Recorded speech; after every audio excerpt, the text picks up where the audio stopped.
You know when you look at a chart and it's just this chaotic mess of dots? It might look totally random, but a lot of the time, there's a clear story hidden inside all that noise, a signal. And in this explainer, we're going to learn the art of finding that signal. And that's really the fundamental question, isn't it?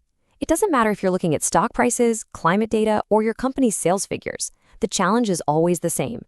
How do you cut through all that random static to see the true pattern underneath? So here's our game plan. First, we're going to talk about what we mean by signal in the noise. Then we'll dive into the art of curve fitting and meet our two key tools, a detective and an artist. After that, we'll get into the tricky business of finding the perfect fit. And finally, see how this all leads from data to decisions. Okay, let's start with signal in the noise. Look, real-world data is pretty much never perfect. It's messy. It's got random ups and downs, little errors. We call all that stuff noise. Our real goal is to look past all of that and find the meaningful signal hiding inside. So, the big question is, how do we actually separate the signal from the noise?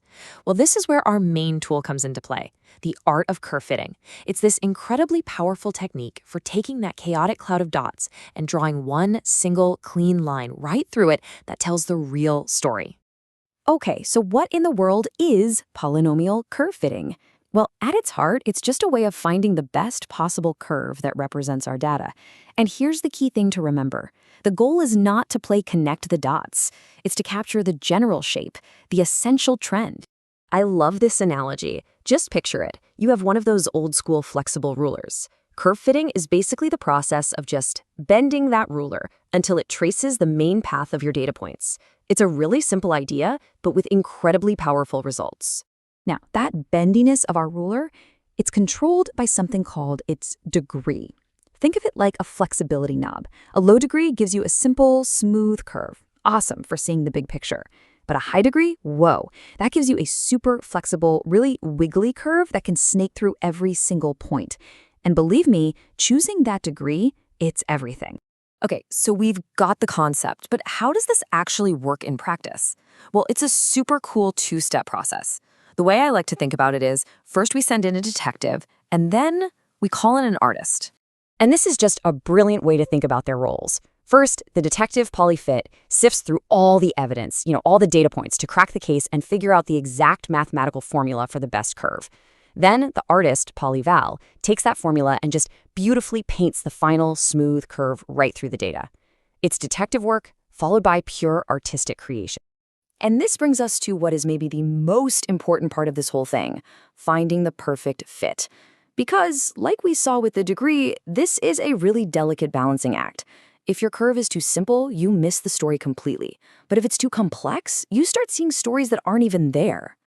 So let's look at the first mistake you can make. Let's say you choose a degree that's way too low. Your curve is basically a stiff board. You're trying to describe a nice flowing wave with a straight line. It's just not going to work, right? It totally misses the point. This is what we call underfitting. The model is just too simple to capture the real pattern. Now, for the total opposite problem, what happens if you crank that degree knob way, way too high? Well, now your curve is like a wet noodle. It'll twist and turn to hit every single data point perfectly. But in doing that, it starts following all the random noise. This is called overfitting. The model is so complicated, it's not learning the signal anymore. It's just memorizing the noise. And then we have this sweet spot, the Goldilocks model. Not too simple, not too complex, but just right. It's flexible enough to capture the true underlying shape of the data, but it's smart enough to ignore all those random, noisy blips. This is how you find the signal and just leave the noise behind. I mean, this quote just absolutely nails it. It really is a balancing act. You need a model that's sophisticated enough to understand the real pattern, but simple enough that it doesn't get distracted by all the random jitter. Okay, so this is all cool theory, right? But why does it matter? What's the real-world impact of getting this right? Well, this is where we move from just looking at data to actually making decisions.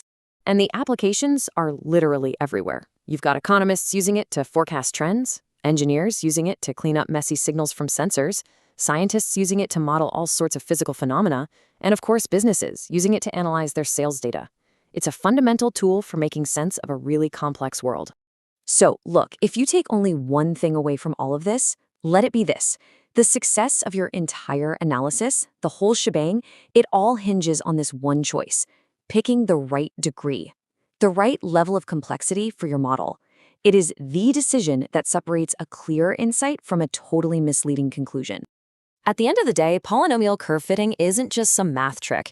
It's more like a powerful lens. It lets us look at this chaotic world of data and suddenly see the simple, elegant patterns that were hidden there all along.